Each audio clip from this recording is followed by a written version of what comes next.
नमस्कार, सुदर्शन न्यूज देख रहे हैं आप। मैं आपके साथ आशीष प्रमोद गोस्वामी। समय जवाब तो चाहिए का। हुमायूं का मजहबी तांडव, ममता की संदिग्ध खामोशी। आज करेंगे इसकी बात। देखिए, बंगाल से कई तस्वीरें आ रही हैं। सीधे सीधे हिंदुओं को चुनौती दी जा रही है और इस चुनौती के केंद्र में है एक व्यक्ति, नाम हुमायूं कबीर। वही हुमायूं कबीर जो पहले बाबरी जैसी मस्जिद का शिलान्यास कराता है, फिर जब सनातनी गीता पाठ करते हैं तो जवाब में मंच से कुरान पाठ की राजनीति वो शुरू कर देता है और अब ओवैसी के साथ मिलकर मुस्लिम वोट बटोरने के लिए नई पार्टी बनाने की तैयारी में लग गया है। पश्चिम बंगाल के मुर्शिदाबाद जिले के बेलडांगा में टीएमसी से निलंबित विधायक हुमायूं कबीर ने शनिवार को अयोध्या की बाबरी मस्जिद की तर्ज पर बनने वाली एक मस्जिद की आधारशिला रखी। पूरा मजमा वहां पर था। कबीर ने कड़ी सुरक्षा व्यवस्था के बीच मंच पर मौलवियों के साथ फीता काटा, एक सफेद रंग का, और इसकी औपचारिकता पूरी की। इस दौरान नाराए तकबीर, अल्लाहू अकबर के मजहबी नारे बैकग्राउंड में लगते रहे। कार्यक्रम में 2 लाख से ज्यादा की भीड़ जुटाने का दावा किया गया हुमायूं के द्वारा। देखिए, बंगाल के अलग अलग जिलों से आए लोगों में कोई अपने सिर, कोई ट्रैक्टर ट्रॉली तो कोई रिक्शा या वैन से ईंटा लेकर कार्यक्रम में पहुंच रहा था। और इस मजहबी आयोजन के बाद अब हुमायूं कबीर ने मुर्शिदाबाद में 1 लाख लोगों के कुरान पाठ का आयोजन करने की बात कही है। कलकत्ता में सनातन संस्कृति संसद ने ब्रिगेड परेड ग्राउंड में 5 लाख लोगों के साथ गीता पाठ किया। हुमायूं कबीर ने इसी के जवाब में यह बात कही कि यही नहीं, इसने बंगाल विधानसभा चुनाव में नई पार्टी बनाने की भी गीदड़ बपकियां दी हैं और उसने कहा है कि ओवैसी के साथ मिलकर वो चुनाव लड़ेगा, फला सीटों पर चुनाव लड़ेगा और इतनी सीटें वो जीतेगा। वो नंबर्स भी बता रहा है। दूसरी ओर पश्चिम बंगाल की ममता सरकार हुमायूं कबीर की इन मनमानियों पर मौन है। सवाल बड़ा है, ममता बनर्जी सरकार इससे बच नहीं सकती है। अगर हुमायूं कबीर गलत था तो टीएमसी ने उसे रोका क्यों नहीं? ये सवाल बेहद महत्वपूर्ण रहने जा रहे हैं जिनकी हम बात करेंगे। क्यों आखिर भीड़ जुटने दी गई वहां पर? क्या यह कानून व्यवस्था का विषय नहीं हो सकता था? क्यों सुरक्षा बलों की तैनाती होने दी गई? क्यों इतना बड़ा आयोजन होने दिया गया? और सबसे अहम, जब हाई कोर्ट ने साफ कहा था कि शांति की जिम्मेदारी राज्य सरकार की है, तो फिर सरकार खामोश क्यों है? ममता बनर्जी खामोश क्यों है? सस्पेंशन कर दिया गया, लेकिन कार्रवाई कहां है? नियंत्रण कहां है? कानूनी रोक कहां है? या ये सब केवल वोट बैंक संभालने का नाटक चल रहा था क्या? सवाल सीधे हैं और जवाब भी सीधा चाहिए। करेंगे चर्चा, लेकिन उससे पहले हुमायूं कबीर को सुन लीजिए किस प्रकार से वो ऊल जुलूल बयानबाजियां कर रहा है। देखिए।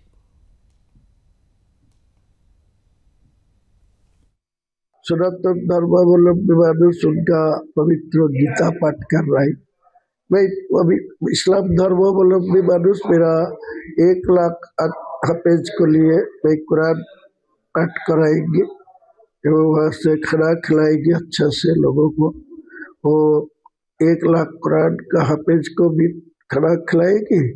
फिर मेरा को साथ जो रहने वाला यंग लड़का है, सब इनको भी और 1 लाख आदमी इकट्ठा करके 2 लाख का आदमी एक साथ में बैठ के वो खाना खाएगी।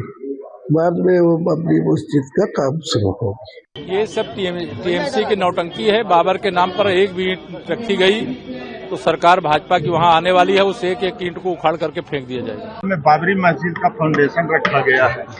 देखिए, मंदिर मस्जिद बनने में कोई दोष नहीं है, बनना चाहिए, लेकिन बाबरी मस्जिद बना के धार्मिकता को उन्माद में ला करके अगर कर रहे हैं तो वो गलत है। ऐसा नहीं होना चाहिए। कोई धार्मिक भावना, उन्मादी भावना उठा करके अगर ऐसा करता है तो गलत है। ऐसे मस्जिद बने तो क्या दिक्कत है? बहुत मंदिर बन रहे हैं, बहुत मस्जिद बन रहे हैं, लेकिन एक हो जहाँ धार्मिकता के बू बास को पैदा करके बांट रहे हैं, उससे यहाँ सांप्रदायिकता का जो भावना है, हम लोग सर्वधर्म सम्मान की बात करते हैं, उसमें आँच आएगी। सब बकवासबाजी है। ये पूरे मुल्क के अंदर फिर नफरत के माहौल को खड़ा करने की तैयारी है। और वो जो आदमी ये काम कर रहा है वो बीजेपी का 2019 में चुनाव लड़ा था, वो बीजेपी का आदमी है। एक नफरत का माहौल खड़ा करेंगे पूरे मुल्क के अंदर और नफरत के माहौल के ऊपर राजनीति होगी। पश्चिम बंगाल सरकार को चाहिए बहुत सख्ती के साथ इसके अंदर एक्शन ले। मस्जिद बनाने पे कोई रोक नहीं है, लेकिन मस्जिद के नाम के ऊपर इस तरीके की राजनीति करना या मस्जिद को सियासत का अखाड़ा बनाना किसी सूरत में मुनासिब नहीं है। कल उत्तर प्रदेश के डिप्टी सीएम का बयान आ गया था, हम उखाड़ के फेंक देंगे। तो क्या तमाशा देश में बना रहे हैं? आपस में मिलकर नूरा कुश्ती खेलेंगे और पूरा मुल्क जलने का काम करेगा। देखिए, टीएमसी पश्चिम बंगाल का माहौल खराब करना चाहती। एक तरफ तो हुमायूं कबीर को टीएमसी से बाहर कर दिया, मीर जाफर बता रही है टीएमसी उसको। दूसरी तरफ टीएमसी के इशारे पर ही ये सब काम हो रहा है। टीएमसी ध्रुवीकरण चाहती है। टीएमसी पश्चिम बंगाल में वोट बैंक की पॉलिटिक्स करना चाहती है। इस सरजमी पे मस्जिद बनाने में कोई रोक कहीं भी नहीं है, लेकिन बाबर के नाम पर मस्जिद बनाकर किसको चिढ़ाना चाहते हैं वो? बाबर से रिश्ता क्या है? बाबर विदेशी आक्रांता था।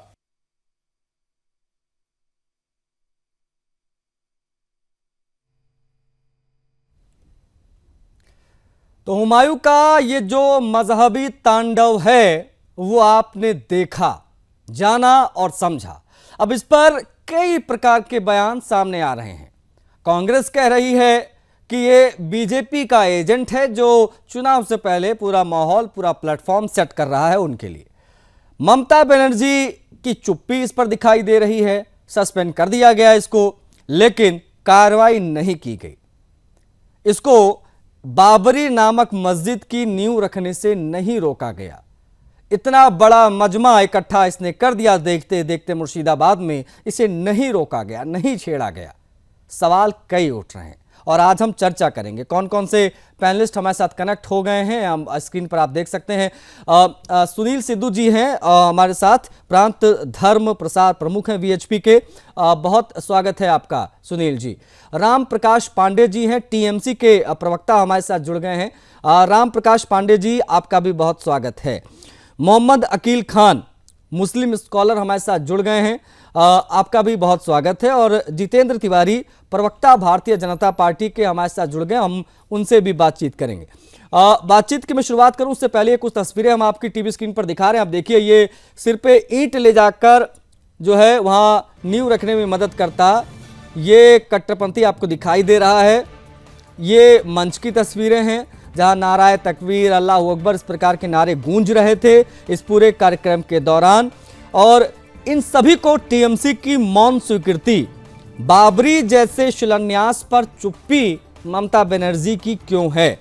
बंगाल में 2 लाख की भीड़ उस दिन जुटी थी मुर्शिदाबाद में, और ये जो ममता बनर्जी आपको आपकी स्क्रीन पर दिखाई दे रही हैं, ये चुप थी। सवाल ये कि सरकार की शांति के पीछे की वजह क्या है? मजहबी भीड़ को खुली छूट किसने दे दी? ऐसे कई सवाल हैं जिनको आधार बनाकर हम करेंगे बात। लेकिन चर्चा की शुरुआत में जितेंद्र जी से करना चाहूंगा, जो प्रवक्ता हैं भारतीय जनता पार्टी के, हमारे साथ जुड़े हुए हैं। उम्मीद करता हूं जितेंद्र जी मेरी आवाज आप तक पहुंच रही होगी। आप भी जवाब देने से पहले सर अनम्यूट कर लीजिएगा अपने डिवाइस को। सवाल मेरा बहुत क्लियर है। बंगाल में जिस भीड़ के बीच बाबरी जैसी मस्जिद की नींव रखी गई, क्या ये माना जाए वो सीधे तौर पर हिंदू आस्था को चुनौती देने जैसा था जो वहां पर हुआ? ये एक सवाल। ये दूसरा, इसे मैं एक और जोड़ देता हूं, ममता बनर्जी की सरकार है, ममता दीदी खुद इस पर इतनी मौन साधे क्यों नजर आ रही हैं? दोनों पर छोटी छोटी प्रतिक्रिया चाहूंगा, फिर ओपनिंग रिमार्क सभी का लूंगा मैं। सर जितेंद्र जी। देखिए जी, हिंदू आस्था पर प्रहार नहीं है। ये जो भी इस देश को प्यार करने वाले हिंदू, मुस्लिम, सिख, ईसाई हैं, आस्था पर प्रहार है। ऐसे बहुत से मुस्लिम भाई भी हैं जो बाबर को यहाँ पर आक्रमणकारी मानते हैं, बाबर का महिमा मंडल पसंद नहीं करते हैं। ऐसे लोगों के आस्था पर भी ये कुठाराघात है। हिंदुओं के आस्था पर तो ये आघात है ही, और कहीं ना कहीं विदेशी शक्तियां जो हैं, जो बांग्लादेशी हैं, जो पाकिस्तानी हैं, जो विदेशी शक्तियां हैं, उनको मजबूत करने का प्रयास किया जा रहा है। वो उनकी सोच किया जा रहा है, और उस सोच से जो लोग इत्तेफाक रखते हैं उन्हें यह मैसेज दिया जा रहा है कि पश्चिम बंगाल में तृणमूल कांग्रेस की जो सरकार है वो भी वही सोच रखती है जो सोच भारत को बांटने वाली शक्तियां रखती हैं। बंगाल का एक बार विभाजन हुआ, दूसरे बार बंगाल को विभाजित करने का प्रयास किया जा रहा है, जिससे भारतीय जनता पार्टी और जो लोग भी इस देश को प्यार करते हैं, हर धर्म के लोग, हर मजहब के लोग, हम लोग एक साथ मिलकर इसे रोकेंगे। ठीक है, ओके, आप बने रहिएगा। सुनील सिद्धू जी की तरफ मैं बढ़ूंगा, वीएचपी से हैं हमारे साथ। सुनील जी, उम्मीद करता हूं मेरी आवाज़ आप तक पहुंच रही होगी। सीधा सवाल यही है, ये जो कुछ भी पश्चिम बंगाल में हो रहा है, विशेष तौर पर मुर्शिदाबाद में हुमायूं कबीर वाला मामला आप टीवी पर लगातार देख रहे होंगे सर, आपको लगता है कि जो कुछ भी हो रहा है इसलिए हो रहा है क्योंकि ममता सरकार इसे होने दे रही है जानबूझकर? सुनील सिद्धू, ये सरकार का जो है एक अपना ऐसा एजेंडा तय कर लिया है। इन लोगों को ना हिंदू धर्म से मतलब है, ना इस देश से मतलब है, ना सनातन संस्कृति से मतलब है। ये जिहादी मानसिकता के लोग जो बैठे हैं, ऐसी सरकारों के दम पे बैठे हैं। सरकारों ने इन्हें केवल वोट बैंक समझ लिया है, इन्हें केवल वोट चाहिए। लेकिन अब ये देश, ये सनातन, ये हिंदुस्तान इन सब चीजों को सहन नहीं करेगा। किसी भी कीमत पर ये बातें बर्दाश्त नहीं करी जाएंगी। 1526 में जो एक आतंकवादी लुटेरा इस देश को लूटने आया, 1526 में जिसने दिल्ली की सड़कों पर आतंक मचाया, उस व्यक्ति के नाम का निशान इस देश के अंदर किसी कीमत पर चलने नहीं दिया जाएगा। हिंदू धर्म वाले जाग खड़े हुए हैं, किसी भी कीमत पर इन अताताइयों को सहन नहीं करेंगे। ये सनातन धर्म वालों का प्रण है। ठीक है, आप बने रहेगा हमारे साथ। सुनील जी, हम इस पर और विस्तार से बात करेंगे क्योंकि मामला वाकई संवेदनशील होता जा रहा है दिन पे दिन। हमारे साथ राम प्रकाश पांडे जी हैं, प्रवक्ता हैं टीएमसी के। पांडे जी, हुमायूं कबीर ने 2 लाख लोगों की भीड़ इकट्ठा कर ली मुर्शिदाबाद में और सरकार को पता नहीं चला, या फिर आप लोग इसको रोक सकने में सक्षम नहीं थे, या जानबूझकर रोकना ही नहीं चाहा आप लोगों ने? कैसे वो इस प्रकार के कॉम्युनल एक्टिविटीज कर रहा है पश्चिम बंगाल में? देखिए, आप ऐसा है कि जो हम अच्छी से तरह जानते हैं कि भारतीय जनता पार्टी जो हर प्रचेष्टा करके बंगाल को बदनाम करने की चेष्टा कर रही है, तो हम इतने बेवकूफ नहीं है बंगाल के रहने वाले कि उनके उस चक्कर में, क्योंकि ये ऑपरेशन लोटस के नाम पर बहुत तरह का खेल करते हैं, कहीं विधायकों को खरीदते हैं दूसरे के। तो ये हुमायूं कबीर को भी इनकी फंडिंग की हुई है, इन्हीं का वो साहस दिया हुआ है कि तू इस तरह से कर, बंगाल को बदनाम कर, जिससे बंगाल की सरकार की छवि खराब हो, कि तू इनकी इस तरह की गतिविधियां बंगाल में सफल नहीं होगी। क्योंकि बंगाल की ममता बनर्जी हमारी मुख्यमंत्री अच्छे से जानती है, और अच्छे से जानती है इनसे, इन जैसे आदमियों से कैसे निपटा जाए, कि इस तरह से, क्योंकि ये हमेशा धर्म की लेके राजनीति, धर्म के नाम, धर्म को बदनाम करना, धर्म को लेकर राजनीति। इनके पास है मुद्दा कौन? भारत के अंदर इनके पास और कोई मुद्दा तो है? धार्मिक उन्माद पैदा पांडे जी, बीजेपी सहित कई पार्टीज ये कह रही हैं, उनके अपने पॉइंट ऑफ व्यूज हैं कि ममता दीदी के संरक्षण में ही हिंदू आस्था पर वार हो रहा है हुमायूं के द्वारा। महाराज, आपके मैंने बोलने से हो गया कि हमारी ममता बनर्जी हिंदू खुद हैं और ब्राह्मण है। अच्छा, ठीक है, आस्था पर कैसे होगा? ममता बनर्जी हर धर्मों को समान दृष्टिकोण से देखती हैं, किसी धर्म के को आहत नहीं करना चाहती हैं। बस यही है उनके चलने का तरीका ये है। ठीक है, ओके। मोहम्मद अकील जी की तरफ में बढ़ूंगा। मोहम्मद अकील खान, देखिए, धार्मिक आस्था का सम्मान सबको है, कोई भी मस्जिद बनाए, कोई भी मंदिर बनाए, सेकुलर देश है हमारा, लेकिन सबके बीच में क्या मंच से नाराए तकबीर और अल्लाहू अकबर विशाल राजनीतिक मंच बना देना, ये किस प्रकार का धार्मिक आयोजन हुमायूं कबीर ने किया? क्योंकि इसको इस प्रकार से भी देखा जा रहा है कि बाबरी मस्जिद बनाना, बाबरी का नाम उठाना, ये सिर्फ इसलिए हो रहा है क्योंकि हिंदू आस्था को चोट पहुंचाने की कोशिश की जा रही, क्योंकि मामला अयोध्या से जुड़ा हुआ। एक चीज़ ये, दूसरी चीज़ ये, चूंकि आप स्कॉलर हो तो आप बता पाएंगे बेहतर तरीके से, तमाम दर्शकों को समझा पाएंगे सर, कि ये गीता पाठ जो कलकत्ता में हुआ, उसके जवाब में कुरान पाठ, ये सब चल क्या रहा है? पश्चिम बंगाल में, आप बतौर एक मुस्लिम स्कॉलर इसको देख किस प्रकार से रहे हैं? देखिए आशीष जी, मेरी आवाज आ रही है आपको? आपकी आवाज आ रही है सर। मैं एक शेर से अपनी बात की शुरुआत करूंगा कि हम ही को कातिल कहेगी दुनिया, हमारा ही कत्लेआम होगा, हम ही कुएं खोदते फिरेंगे, हम ही पे पानी हराम होगा। अगर यही जहनियत रही तो फिर इस सदी में न कोई अब्दुल हमीद होगा न कोई अब्दुल कलाम होगा। अब आपने मुद्दा रखा बाबरी नाम का। ये वहां का हुमायूं कबीर जो है निहायत बददिमाग इंसान है।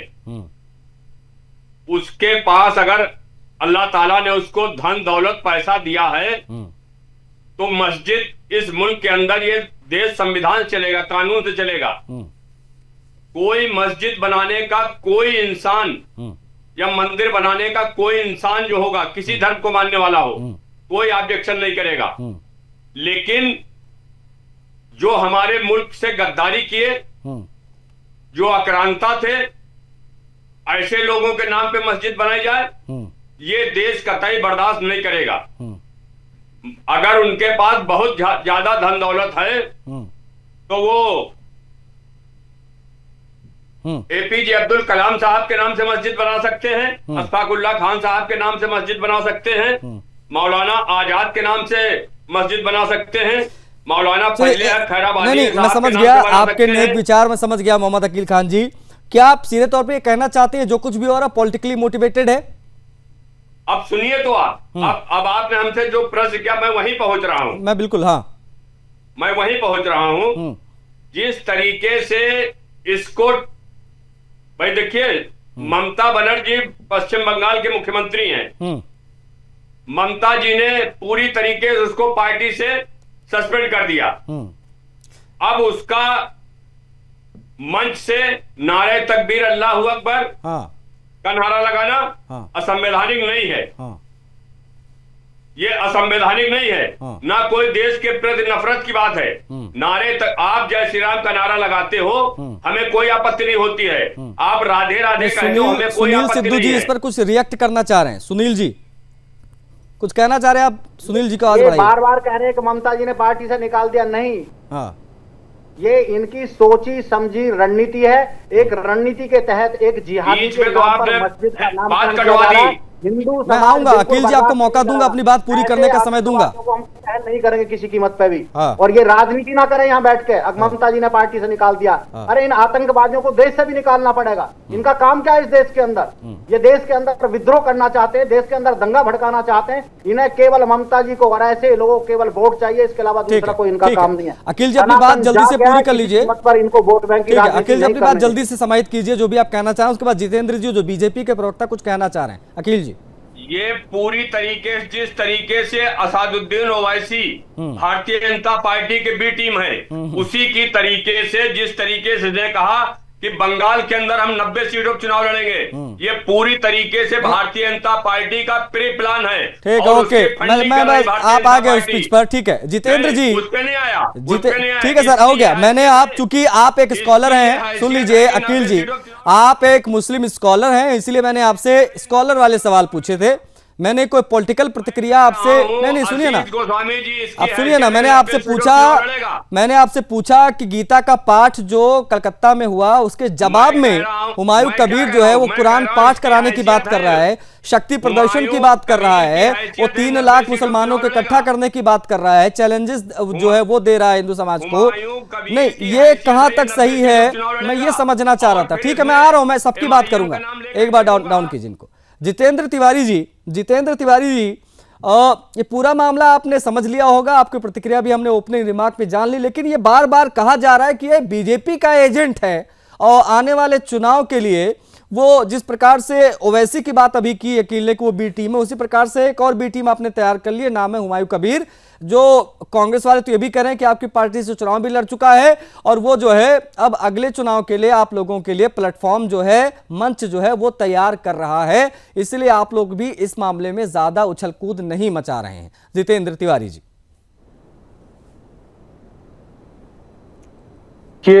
तृणमूल कांग्रेस ने हुमायूं कबीर को सस्पेंड किया, लेकिन उसके बाद वाले दिन ही उनके प्रवक्ता ने कहा कि मस्जिद बनाने के कारण हम उन्हें सस्पेंड नहीं कर रहे हैं, वो पार्टी की बात नहीं मान रहे हैं हम, इसलिए हम उन्हें सस्पेंड कर रहे हैं। यानी मस्जिद हुमायूं कबीर जो मस्जिद बना रहे हैं, बाबरी मस्जिद, इस पर तृणमूल कांग्रेस को आपत्ति नहीं है, ये तो कांग्रेस ने खुले रूप से कह दिया।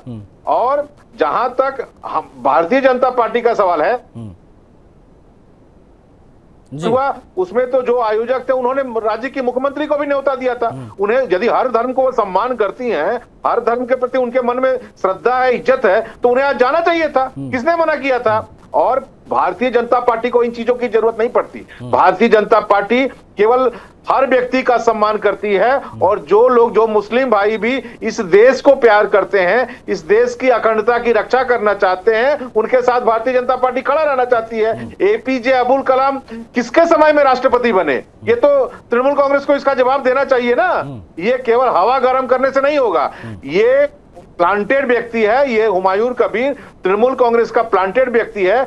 जो काम तृणमूल कांग्रेस अपने बैनर तले नहीं कर सकती, अपीजमेंट की पॉलिटिक्स एक लेवल तक नहीं कर सकती, उन्हें डर था कि यदि ये पॉलिटिक्स वो खुद करेगी तो तृणमूल कांग्रेस दो हिस्सों में बढ़ जाएगी। बहुत से ऐसे तृणमूल कांग्रेस के लोग हैं, समर्थक हैं, जो तृणमूल कांग्रेस का साथ छोड़ देंगे। इसीलिए बैकडोर से ये विभाजन की राजनीति करने का प्रयास तृणमूल कांग्रेस के द्वारा किया गया, और ये सारे लोग समझ रहे हैं। तृणमूल कांग्रेस के भी बहुत से समर्थक हैं जो ये बात समझ रहे हैं, और तृणमूल कांग्रेस में बहुत जल्दी बहुत बड़ी दरार आप देखेंगे। ठीक है जितेंद्र जी, आप बने रहिएगा। पांडे जी की तरफ में बढ़ूंगा। टीएमसी का पक्ष रख रहे हैं राम प्रकाश पांडे जी। राम प्रकाश पांडे जी, बार बार ये कहा जा रहा है कि वोट बैंक के आगे ममता बनर्जी मजबूर हो जाती हैं। अगर ऐसा नहीं होता तो शायद टीएमसी के नाक के नीचे, सरकार के नाक के नीचे ये कट्टर खेल हुमायूं खेल नहीं पाता। एक चीज़ ये। दूसरी चीज़ ये कि हुमायूं का एक स्टेटमेंट फिर आया, उसने कहा कि हम 135 सीटों पर चुनाव लड़ेंगे, पश्चिम बंगाल में टीएमसी रिपीट नहीं करेगी और 90 सीटें हम जीतेंगे और ओवैसी के साथ मिलकर चुनाव लड़ेंगे। दोनों पर जवाब। देखिए, ऐसा है कि हम अच्छे से जानते हैं ओवैसी की पश्चिम बंगाल में कोई गारंटी, और मेरे जितेंद्र तिवारी जी बहुत अच्छे से जानते हैं, क्योंकि पहले हमारे तृणमूल में थे, तृणमूल से उनको निकासित करके निकाला गया, भाजपा में गए तो थोड़ा गुणगान कर रहे हैं। अच्छी बात। जितेंद्र जी कुछ खंडन कर रहे हैं आप किस बात का? ऑडियो बढ़ा जितेंद्र जी का भाई। कौन सी ये मत कहिए, झूठी बात मत कहिए। मुझे निष्कासित नहीं किया गया, मेरा पैर पकड़ा गया कि तृणमूल कांग्रेस मत छोड़िए, फिर भी मैंने वो पार्टी छोड़ दी। अरे आपको मत बोलिए तिवारी जी, आपको अच्छे से आप ये मत बोलिए ना, निष्कासित किया गया, आप मत बोलिए, इतनी हल्की बात मत बोलिए। सुनिए, हल्की बात क्यों नहीं बोलूंगा? आप खुद कोयला दलाली में हैं, आप खुद कोयला दलाल सबसे कोयला दलाल तो आप हैं। आपके मंत्रियों को नोटिस आता है, आपके मंत्रियों को नोटिस आता है, आपके मंत्रियों को नोटिस आता है, आपके लोग जेल में जाते हैं। कोयले के पैसे से तो आप लोग चलते हैं, कोयले के पैसे से तो आप लोग चलते हैं। सबसे बड़े दलाल तो आप हैं, सबसे बड़े दलाल तो आप लोग हैं। कोयले के पैसे से तो तृणमूल कांग्रेस चलती है, आप लोग ये बात मत कहें। कोयले के पैसे से तृणमूल कांग्रेस चलती है। पश्चिम बर्धमान को डुबाने में सबसे बड़ा हाथ। अरे सबसे बड़े, अरे मैंने कहा ना कि सबसे बड़े दलाल तो आप लोग हैं। सबसे ज्यादा कोयले का नोटिस तो आप लोगों के पास आता है, ये मुझे मत समझाइए। का मौका मिला और ठीक है, ये मुझे मत समझाइए। जितेंद्र जी रोक रहा हूँ। जितेंद्र रुकिए। पांडे जी सुनिए, टीएमसी के जो प्रवक्ता है सुन लीजिए मेरी बात।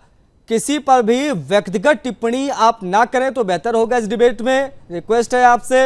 नहीं तो अगर आप व्यक्तिगत टिप्पणियां करेंगे तो मुझे आपका ऑडियो डाउन करना पड़ेगा। आप व्यक्तिगत टिप्पणी मत करिए कि उनको पार्टी से निकाला गया या जो भी चीज़ें नहीं हुआ, पार्टी का मामला था, जो भी निर्णय हुआ जितेंद्र जी जाने, आप जाने या सरकार जाने, पार्टी जाने। लेकिन अब ये नेशनल टेलीविजन पर बैठकर किसी को बेहद गंभीर आरोप लगाना कि ये चोरी करते थे, डकैती करते थे, इस प्रकार की चीज़ें यहाँ पर मत कीजिए, क्योंकि हम सभी जानते हैं हवा में सभी नंगे। तो इस प्रकार की बातें यहाँ करने की आवश्यकता नहीं है। जो मैंने आपसे सवाल पूछा आप उस पर जवाब दीजिए पांडे जी।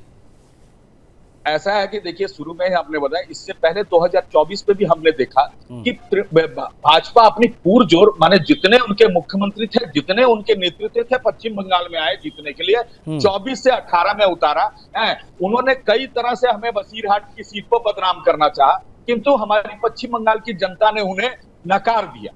फिर ये इस तरह का एक खेल खेलना चाह रहे हैं हुमायूं कबीर। क्योंकि ये बी टीम उनकी जो ओबीसी जी है उसके साथ हुमायूं कबीर ने हाथ मिलाया हुआ है। वो बोल रहे हैं इतनी सीटों पर लड़ेंगे, ठीक है।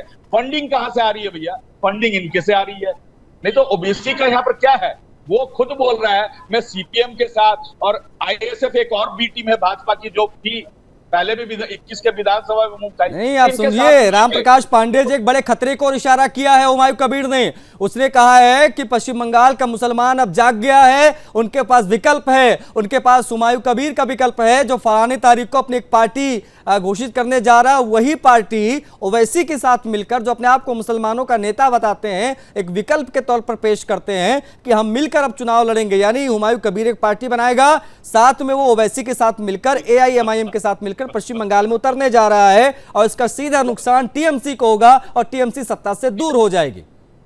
ठीक है, इसका जवाब दे रहा हूं कि शुभेंदु अधिकारी जी भी जब हमारे दल से निकले थे तो उनका भी यही कहना था कि वो एक नई पार्टी बनाएंगे और तृणमूल को नुकसान करेंगे। अब बाद में भाजपा में चले गए, तो ना हमारे दल को नुकसान तो कर नहीं पाए, भाजपा का ही घटक उनने नुकसान कर दिया। तो ये सब चीजों से ना ममता बनर्जी जाती है, डरती है, ना हम तृणमूल कांग्रेस के कार्यकर्ता जाते हैं, क्योंकि इसीलिए एक शेर पढ़ देता, मुद्दे की लाख बुरा सुनील चाहे सिद्धू तो जी, क्या होगा वही होगा, ठीक है, खुदा होगा। ठीक है सुनील सिद्धू जी, गीता पाठ जो हुआ कलकत्ता में आज, गीता पाठ के जवाब में हुमायूं का बयान आता है कि मैं कुरान पाठ कराऊंगा, मैं इतने लाख लोगों को बुलाऊंगा, शक्ति प्रदर्शन करूंगा। भाई वो नींव रखने में कामयाब हो गया, कल को वो कुरान पाठ भी करा देगा।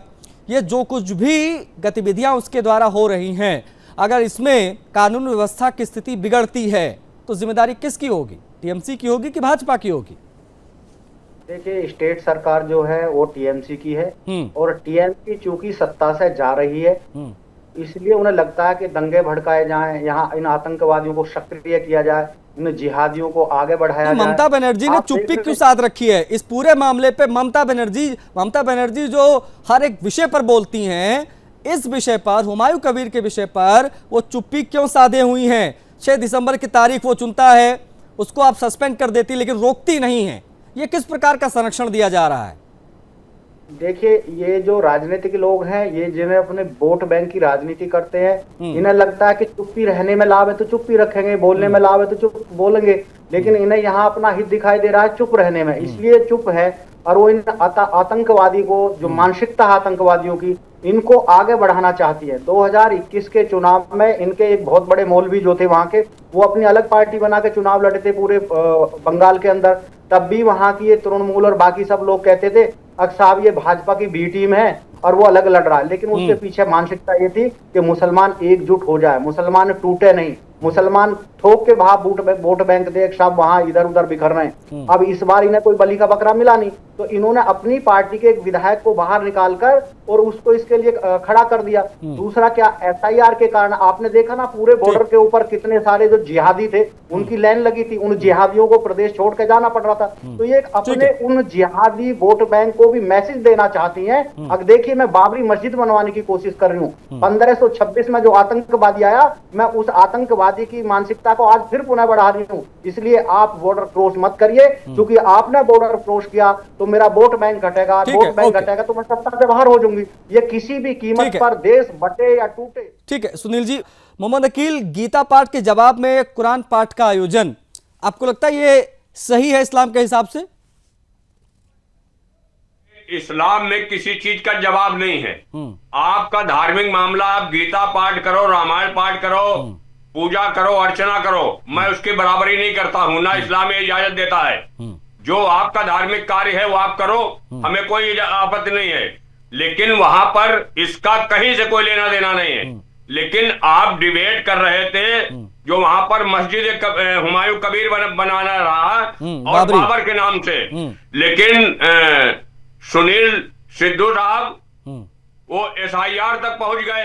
अरे तो अगर एसआईआर क्या सीमा हैदर का कैसे करवाएंगे? और जो बांग्लादेश के प्रधानमंत्री को संरक्षण दिए हैं हिंदुस्तान में, उनका एसआईआर कैसे कराएंगे? उस पर मैं नहीं जाना चाहता हूं। मैं कह रहा हूं ये नाम देना निहायत गलत है, क्योंकि अभी चंद रोज पहले इसका फैसला हुआ, लेकिन जिस दिन बाबरी मस्जिद और राम मंदिर का फैसला आया, देश के अंदर अमन और शांति बरकरार थी, लेकिन इसके हुमायूं कबीर जैसे लोग जिस तरीके से वहां नफरत फैलाने काम कर रहे हैं, इन बाबर के औलादों का क्या होगा जो बाप मानकर बैठे हैं बाबर को, लुटेरे को?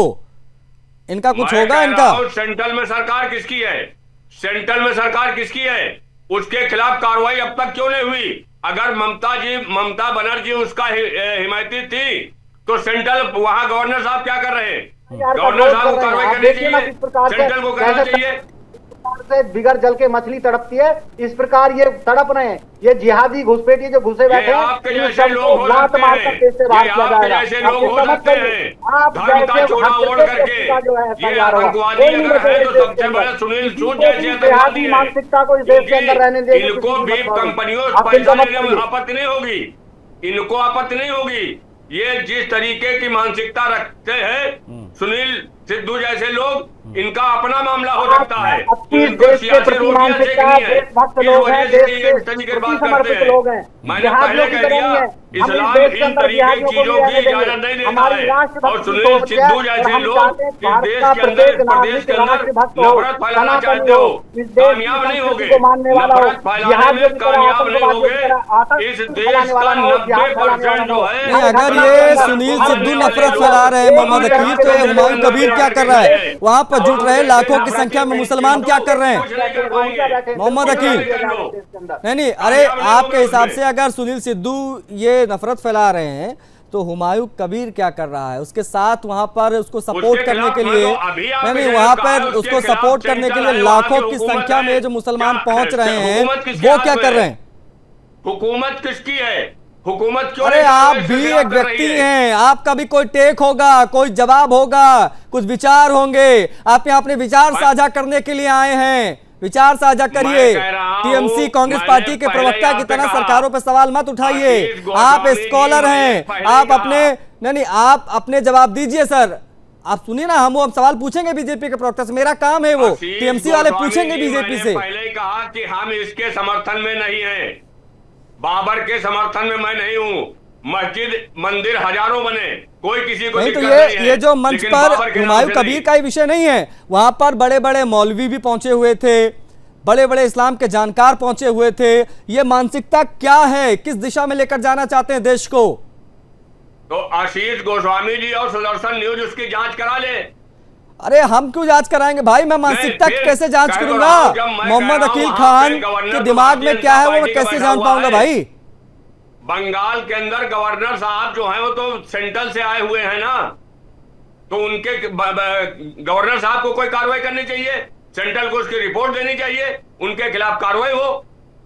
अगर देश विरोधी काम कर रहे हैं और है तो उनके खिलाफ कार्रवाई होनी चाहिए। सरकार को स्टेट में कौन चलाता है, ये गवर्नर की बात कर रहे हैं। ये बचाते हैं ना, टीएमसी पर बोलने से बचते हैं। मैंने कई डिबेट्स में देखा है, मोहम्मद अकील खान ने एक बार भी नहीं कहा कि राज्य सरकार की जिम्मेदारी है। नहीं, एक बार नहीं कहा मोहम्मद अकील ने कि राज्य सरकार की जिम्मेदारी है। ममता बनर्जी भी इसके पीछे गेम खेल रही हैं, वो मौन स्वीकृति, मौन संरक्षण दे रही हैं, क्योंकि पुलिस उनके हाथ में है, पुलिस ममता बनर्जी के हाथ में है। सुनिए, भारतीय जनता पार्टी सिर्फ पुलिस वहां ममता बनर्जी की सरकार है, बीजेपी की सरकार नहीं है। सुन लीजिए, बता देता हूं, नहीं पता है तो जांच करानी जाए। जितेंद्र जी, भारतीय जनता पार्टी का जितेंद्र जी, सरकार ममता बनर्जी की सवाल पूछे जा रहे हैं बीजेपी से, वजह क्या लगती है आपको? विशेष तौर पर मुस्लिम स्कॉलर जो हमारे साथ है वो पूछ रहे हैं।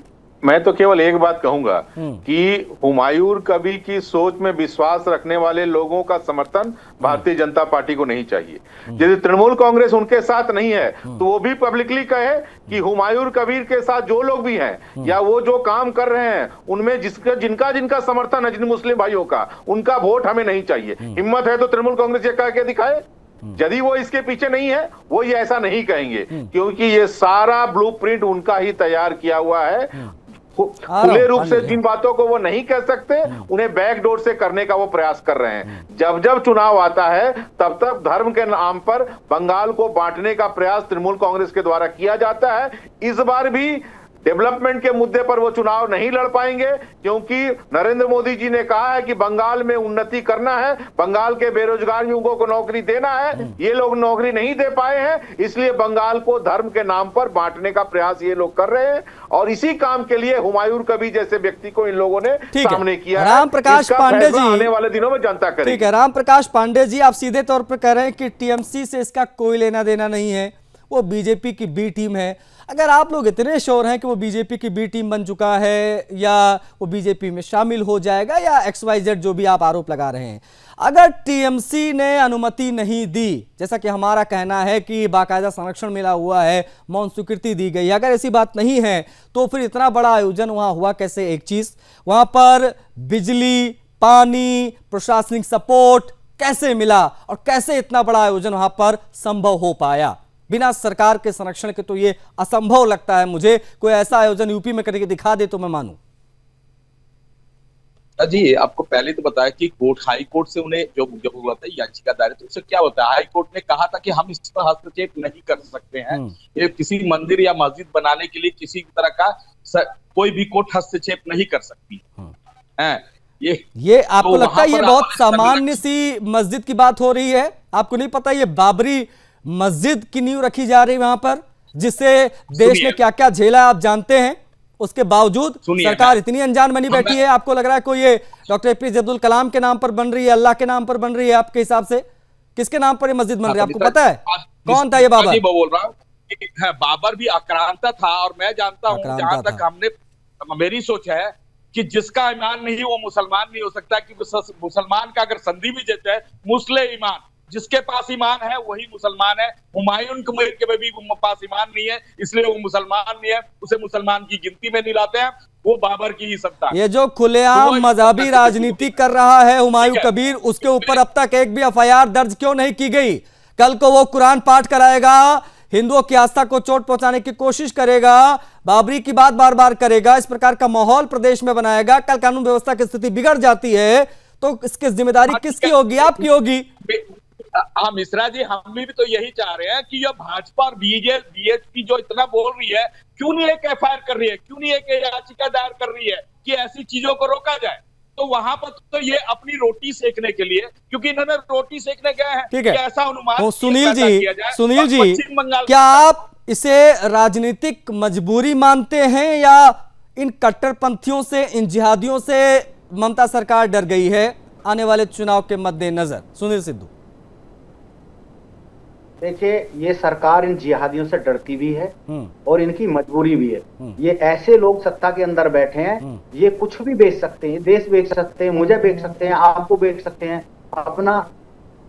देखिए, फिर मैं किस मिश्रा जी बोल रहा हूँ, क्योंकि ये हमारे मुख्यमंत्री के ऊपर ऐसी लांछना लगा रही है, जिन्होंने 34 साल के अब सत्ता के बगैर ये जीवित नहीं रह सकते। देखिए 6 दिसंबर वो जो शौर्य दिवस है, इस बाबर नाम के आतंकवादी के नाम से आजादी मिली, जिस दिन उस कलंक को इस देश से समाप्त किया गया, उसी दिन को ये चुनते हैं। इन लोगों को शर्म आनी चाहिए, ऐसे बेशर्म लोग बैठे हैं सत्ता के अंदर। ममता के संरक्षण में हिंदू आस्था पर वार हुआ है, वो स्पष्ट तौर पर दिखाई दे रहा है, और मौन स्वीकृति ममता बनर्जी दे रही हैं, वो भी समझ में आ रहा है। जनता इतनी नासमझ नहीं है।